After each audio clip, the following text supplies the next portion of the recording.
Hey everyone, Tankenstein here. In this video, I'll be reviewing the Type-69 2G. This is a currently 9.0 BR Rank 6 Premium Medium/Main Battle Tank in the Chinese Ground Forces tech tree, though of course flies under the Bangladesh flag. The 2G currently costs 9,090 Golden Eagles when not on sale and comes with 20 backups. With that said, in this video I'll be going over everything that you need to know about this MBT, including its stats, how it plays, I'll go over its strengths and weaknesses, I'll give it some scores in several key areas, and then I'll give my final recommendation on if I feel if this vehicle is worth purchasing or not. With that said, if you like this kind of video, please consider subscribing, but without further ado, let's get into the review. Now to start, I'll place its stat card here on the side of the screen. Important things to note are its armament, its power to weight ratio, and its reload rate. Now for how it plays. The Type-69 2G is essentially a very advanced T-55, featuring the ability to use APF-SDS, Heat-FS, variable fuse HE shells, and a laser rangefinder, all while being frontally protected by a substantial amount of ERA. This means that it is fairly competent insofar as its armament is concerned, boasting a powerful 105mm cannon and a Type 83 APF-SDS shell that can pen through 351mm of armor at max, which is quite good for this BR. This allows for fairly easy sniping, especially when paired with its laser rangefinder. Sniping, however, is probably what this vehicle is best at, as its mobility is middling at best, again relative to BR. It has a somewhat low 15.26 horsepower per ton power to weight ratio, which itself isn't awful, but allows the 2G to be easily outpaced by other similar BR vehicles. Worse is that the suspension, being based on the T54, T55, doesn't really help bring out the best in the otherwise middling power pack that equips this tank.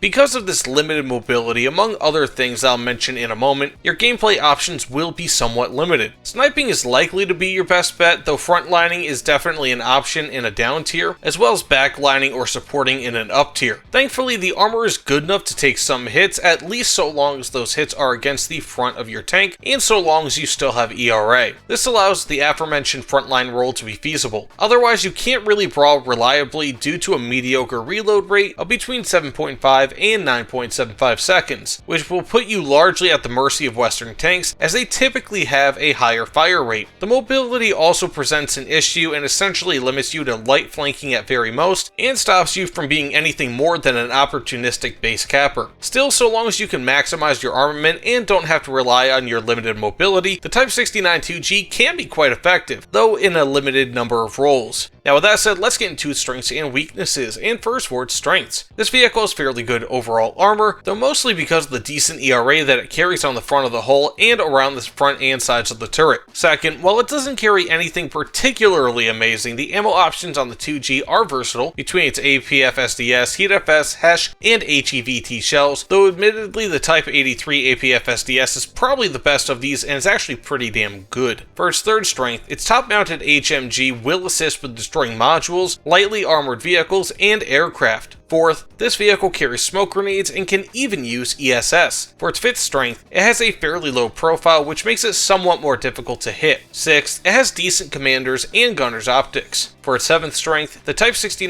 2G has a laser rangefinder. And finally, it features premium RP and SL bonuses. Now with all that said, let's get into its weaknesses. And first, the mobility on the 2G is somewhat mediocre for this BR, though not terribly so. Second, while not necessarily a weakness at this BR, the 2G lacks thermals, which many vehicles are starting to gain in this BR bracket. For its third weakness, it has somewhat mediocre turret traverse rate of between 17 and 20 degrees per second, depending on crew skill. For its fourth weakness, while it has a decent level of armor due to its ERA, it only has decently thick solid steel underneath. There is no composite armor on this vehicle, which hurts survivability at and above this BR. Fifth, it has an incredibly cramped interior that is full of ammo, fuel, and people. Sixth, it has a poor cannon depression angle of just -4 degrees. And finally, the Type-69 2G has a mediocre reload rate of between 7.5 and 9.75 seconds, depending on crew skill. Now with all that being said, let's get into how I score this vehicle. And first, for armament, I give it a 6.5 out of 10. While there's nothing outright great about the individual shells on the 2G, there isn't really anything bad about them either. The true strength of this vehicle, insofar as armament is concerned, comes from its versatility, carrying 5 ammo types that can fit many different scenarios. Further, it has a top-mounted HMG that helps with both lightly armored vehicles and aircraft. The main armament and ammo being the Type 83 APF SDS that is fired out of its 105mm cannon is actually very good, with 351mm of armor pen at max. With everything considered, however, the armament just isn't outright fantastic, and that's very much okay, especially at this BR, and should be more than enough to pen most enemy vehicles, even in an up tier, though the reload rate might hamper your efforts versus more modern vehicles. Still, if nothing else, even though I didn't say that any shell is outright great, probably the closest to being outright great is going to be that APF SDS shell. Now with that said, for mobility, I give it a 4.5 out of 10. Featuring just 580 horsepower that hauls about 38 tons of weight, the power to weight ratio of about 15.26 horsepower per ton isn't terrible, but it is not good either. The 2G basically features the engine and suspension of lower BR vehicles, which is good enough versus vehicles in the 8BR range, but in the higher BR bracket that the 2G is part of, it is no longer all that good. Again, it's not terrible, but it isn't good, especially when considering similar BR MBTs like the AMX-30 Super, XM1, and even the various premium Leopard 1 tanks. Now for survivability, I give it a 5.75 out of 10. Though the 2G lacks composite armor, it still has a good amount of ERA on top of a relatively well-armored hull, which has both thick and highly angled rolled homogeneous armor on the hull and cast on the turret. This actually provides quite a good amount of protection, even if an ERA block will be destroyed when hit by a full-size shell. Regardless, if not flanked, the Type-69 2G should be able to survive most hits from the front, especially in a down tier, at least again until your ERA is gone. Its survivability is even better when considering the combination of smoke grenades and ESS, though the cramped crew compartment takes a bit away as well. Now overall, I give it a 5.75 out of 10. The Type-69 2G is decent, but nothing special. It's basically an advanced T-55 all the way up at 9.0 BR, with a bunch of technology that helps it, but ultimately doesn't make it much more than pretty decent. Don't get me wrong, the 2G is still plenty serviceable as a premium vehicle and is good, but it isn't anything special and has noticeable flaws, namely in its mobility. Now with that said, do I recommend the Type-69 2G for purchase? Yes, but only when on a discount. Personally, I find that the T-55 platform, which is what the Type-69 and all variants of it are based on, is a bit long in the tooth at this BR, especially considering the sheer number of up tiers that it will face. Don't get me wrong, the 2G is still perfectly capable, mixing surprisingly good armor, a decent armament, and largely workable mobility to be a competent vehicle. It's just that there isn't really one thing about the 2G that feels special. It's still a good or even very good vehicle, but when you have vehicles like the ZTZ-96AP, the WMA-301, and the Alkaleid nearby in the tech tree, it becomes difficult to make a case for the 2G over those vehicles. Because of this, I can only give a discount purchase recommendation on the Type-69 2G and will not be giving it my Tankenstein seal of approval. Again, it's still a perfectly usable vehicle that has its moments, but the 2G just feels a bit generic and middling at this current BR. Now with that said, thank you all so much for watching. If you don't mind, please consider liking this video and commenting down below about what you think of the Type-69 2G, and of course of this review, and also if you don't mind, please consider subscribing as that helps my channel out tremendously. By the way, thanks so much again for watching.